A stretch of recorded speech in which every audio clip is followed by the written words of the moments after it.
Miller ഗംഭീരമായിരുന്നു. Miller ധനുഷിൻ്റെ കൂടെ തന്നെ ശിവരാജ് കുമാറും അതിഗംഭീരമായിട്ട് ചെയ്തിരിക്കുന്ന ഒരു മൂവിയാണ്. ഒരു പൊളിറ്റിക്കൽ ആക്ഷൻ ത്രില്ലർ എന്ന രീതിയിൽ വേണം പടത്തിനെ കാണാൻ. പീരിയഡ് ഡ്രാമയാണ്. വാർ മൂവീസ് ഇഷ്ടപ്പെടുന്നവർക്കും ഒരുപാട് ഇമോഷൻസ് ഇഷ്ടപ്പെടുന്നവർക്കും ആക്ഷൻ മൂവി ഇഷ്ടപ്പെടുന്നവർക്കും ധനുഷിൻ്റെ ആരാധകർക്കും ശിവരാജ് കുമാറിൻ്റെ ആരാധകർക്കും എല്ലാവർക്കും ഉള്ളൊരു ഗംഭീര വിഷ്വൽ ട്രീറ്റാണ് ക്യാപ്റ്റൻ മില്ലർ. Thank U.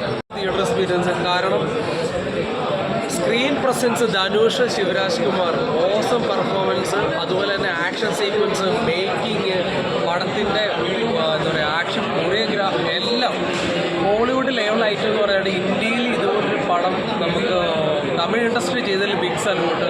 പടം പറഞ്ഞു പോകുന്നൊരു ജാതീയത അല്ലെങ്കിൽ പടം പറഞ്ഞ് സ്വാതന്ത്ര്യത്തിന് വേണ്ടി പോരാടുന്ന ലൈഫ് പടം പറഞ്ഞു പോകുന്നത്.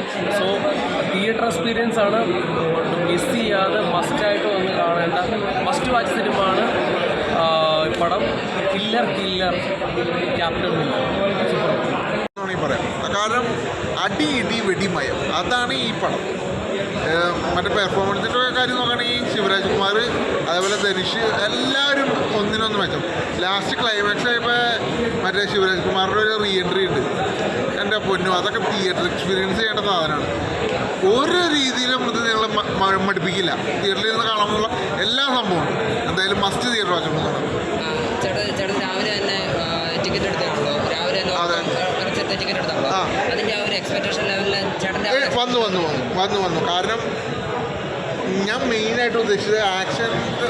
മറ്റേ ട്രെയിലർ കാണുമ്പോൾ തന്നെ അറിയാമല്ലോ, കുറച്ച് ആക്ഷനും കുറച്ച് കൂടുതൽ ആ സംഭവം എനിക്ക് ഇതിൽ നിന്ന് കിട്ടിയിട്ടുണ്ട്. ഒരു KGF മയം. പിന്നെ ഇതിൽ BGM എന്ന് പറഞ്ഞാൽ എടുത്ത് നിൽക്കുന്നുണ്ട്. അതായത് ഓരോ സീൻസ് വരുമ്പോൾ നമുക്ക് രോമാഞ്ചം കയറില്ലേ, അതൊക്കെ സിറ്റിയിൽ നമുക്ക് കിട്ടും. പിന്നെ ക്ലൈമാക്സ് ആയപ്പോൾ മറ്റേ ശിവരാജ് കുമാർ പുള്ളിയുടെ ഒരു റീ എൻട്രി ഉണ്ട്. അതൊക്കെ ഒന്നിനൊന്ന് മെച്ചം. അല്ല, അതിനെക്കുറിച്ച് ഞാൻ കൂടുതൽ കാരണം ഞാൻ കിടക്കല്ല. കാരണം അതൊരു തമിഴ് ഇതൊക്കെ നമുക്ക് ചെറുതായിട്ടൊരു മനസ്സിലാക്കിയിട്ടുണ്ട്. എന്നാലും കണ്ടിരിക്കാനുള്ള എല്ലാ സംഭവവും ഈ പടത്തിൽ പ്രേക്ഷകനും അത് ധൈര്യമായിട്ട് തിയേറ്റർ എക്സ്പീരിയൻസ് നിങ്ങൾ ആഗ്രഹിക്കുന്നെങ്കിൽ ഈ പടത്തിന് കാരണം. Okay, thank you.